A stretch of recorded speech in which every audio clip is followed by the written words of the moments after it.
Alright, this is a film to make a quick review of some various alternatives and preliminary considerations with regard to this garage.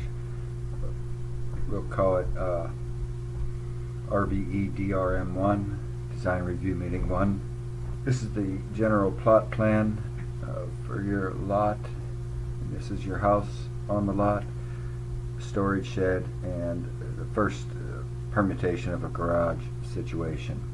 You're fine on lot coverage, way fine. Right now when I'm showing a 20-foot garage, it's 45-foot one from the rear of your house structure according to the plot plan. Going in closer, I'm not sure, I haven't measured that alley itself, but the right-of-way is 16 feet. So I'm showing the new garage placed 8 feet 0 from the edge of your, I guess that would be your south property line. These are just square footages, these numbers here, so you can ignore that. Right now the way, we have to keep it 3'0" off of the property line by the zoning code. There is no requirement for how wide this becomes here. Right now I'm showing kind of a minimum depth garage of 20 feet, which puts 3'0" between the storage shed and the garage with about a 6-foot overlap. As I indicated on the phone, the Landmark Commissions recommends this 8'0" setback. They actually recommend 24 feet from the opposite side of the alley. As I said, I don't know if that alley is a full 16 foot, but if we put it the 8'0" from the south property line, you're going to be 24 feet from the opposite side of the right-of-way in any case.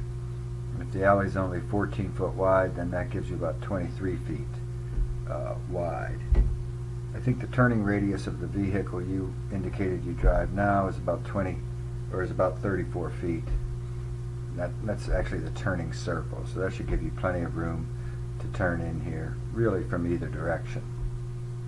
Now going in to the actual structure as currently drawn, and showing that vehicle at least pretty close to the size of the vehicle. This is how it situates up inside. Coming in a little closer with the vehicle indicated, these are the stairs where you come in from your sidewalk to the required landing, and then down 1, 2, 3 risers to the surface of the garage. Now this garage slab will slope up toward the toward this end here at a 1/4 inch per foot, so it's going to start here. It'll be 3 risers, but these might actually be, you might be able to get by with 2 risers, or at least they won't be high risers. It's not shown, a single dimension's not shown, but right now this garage is shown 13'4" wide, which gave you this 3'0" on between the storage building and the required 3'0" from the west property line. And then these stairs, we talked about this on the phone, they can either turn that way. The landing's required in any case, so the stairs can either go that way or this way. But once I got this far along, and there's not a requirement for distance from the storage building, the overlap is not that great. I think you could actually get by with widening this out another foot to 14'4" wide here. And then this gap becomes 2 feet, which is wide enough to go in here. You said it would all be gravel anyway. I just think that extra foot's going to come in handy in the garage, particularly with clearance here. If the garage door is kept centered, widening it that foot only adds 6 inches here, but it's a little something. So for now I'm going to assume the 14'4" wide garage, and it's shown 20 foot deep at the moment, which is still, I feel like, it could actually be shorter than that, but for resale, etc., I think 20 feet is kind of a minimum to work with on its depth front to back. Once we widen it to 14'4", again the stairs can still go either way. Doesn't add a lot, but we'll go in closer here and plug in some dimensions for you to get a better feel for this. We're going to be changing a few things, so this identification number here will just identify a few of the different changes, which are not many.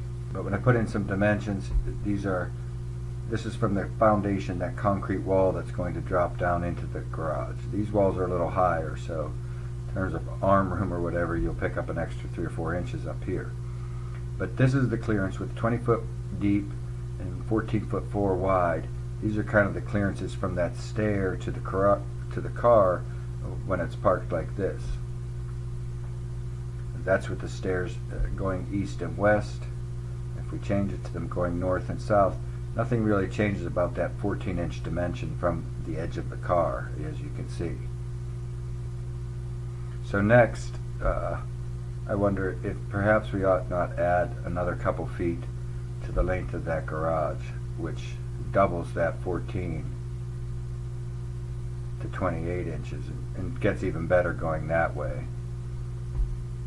So I'm trying to think of when a person, if it's just normally one person, they're always going to be coming this way unless this car is backed into here, and I don't know what that, whether that's going to be your MO or not.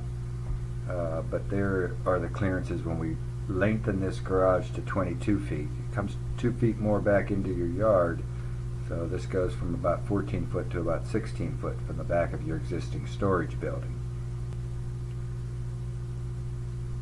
So just figure out how you want those stairs so I can show them on the drawing. And then this is kind of a look from the overview here.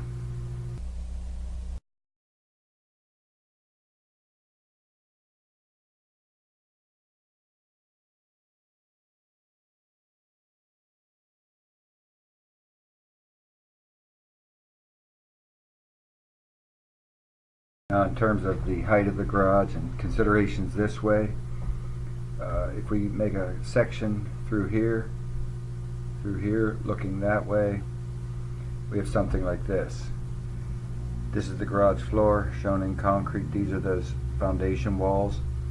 And I'm showing these 4'8" high because out at the end where the garage door is, those foundation walls, the bottom of the footing needs to be 2'8" down. But we need to be coming out of the grade 8 inches here, 6 to 8 inches. I'm just showing 8. It can be as low as 6 from grade to the bottom of the siding or the top of this wall here. And this pretty much dictated how high to make this garage. It's obviously very tall inside. It's got all this height in the world. But because the grade is up here, I wanted to at least have 7'0" from the grade to this thing here, so people aren't banging their heads. That could technically come down 4 inches or so, but I would make 6'8" the bare minimum. But I'm showing it 7'0". They would cut 14-foot studs in half, or however they want to order this lumber for this. And so you end up with a 9'10" garage inside, according to this permutation. That's 9'10" really out at the garage door with this concrete sloping up. Again, these risers might become short. I'm pretty sure that we can't get them down to 2 risers, but they'll become, right now they're shown as 8 inches tall, so maybe those are closer to 7 inches tall. Maybe they're extended this way a little bit. I'm showing about 11 inches tread this way. And so this is where we start from the outside, something like this and this. And maybe there's a division point between these 2 pieces of siding, 2 different kinds of siding, something like this. I'm not completely sure about this, but I do know that the grade is around 24 inches above where the slab would be, at least at this end here. And so this is an 8-inch gap here. I'm not sure how this transitions. I haven't taken a good look at that. I'll make another trip down there before it's said and done. But certainly we don't want a lot of water flowing onto this driveway. I would keep the bottom of the garage floor here, top of the garage floor, I would keep that about 4 inches above the alley, just so that you don't have water flowing in there during storms, etc. If we go down to the ground level, this is the alleyway through here. We'll just, that's probably going to be white, I would think. Maybe it has a decorative head like what you have at your front windows.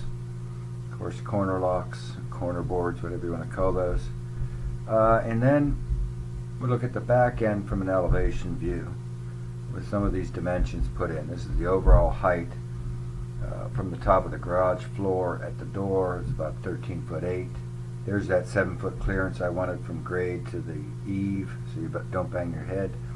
I'm showing these eaves. Some of your eaves are boxed. The original historical look looks like it's straight like this, not boxed over like this. So I'm going to show these like this in the drawings unless I'm instructed otherwise. This will have to be treated. This wall here has to be a 1-hour fire rated, as does the bottom of this soffit anyway, which isn't a huge deal.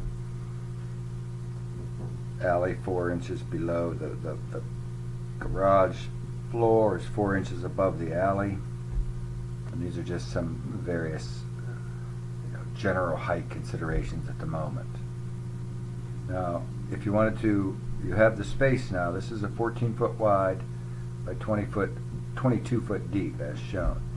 If you want to widen that garage door out, I'm not sure what your agreement is for, but just to make sure that I'm thorough, if you want to widen that garage door out to 10'0", right now it's standard 9'0" wide, 7'0" high. If you want to widen that out, you can do that. It still can meet all the code requirements for wind bracing, etc. on this wall. Additionally, if you wanted to increase it in height instead of widening it out, still 9 foot wide here and 8'0" high. Some people have tall things. Maybe that's a consideration for resale, or I don't know if you're going to get a sailboat or something, but you have the wall height and the header height and your garage door opener height. If you wanted to increase the height of that to 8'0", and or the width to 10'0". So that's about as large a garage door I'd put in there. But the standard is 9 foot wide by 7 foot high. And this is the tall 10'0" wide and 8'0" high. If we take it to 9 foot wide and 10 foot high, or back down to the standard 9 foot wide, 7 foot high, which is what I presume that we'll end up drawing. So that's a review. So you have to give me input on the direction of those stairs for one thing, and whether this 22 foot is too much or not enough. I haven't bothered to extend it any further, because certainly at 22 feet it's doing the job. So let me know both about the depth of the garage, whether you're okay with 2'0" clearance here, because that would dictate the width, 14'4", and which direction you think that you want these stairs to be shown. And that's all for now.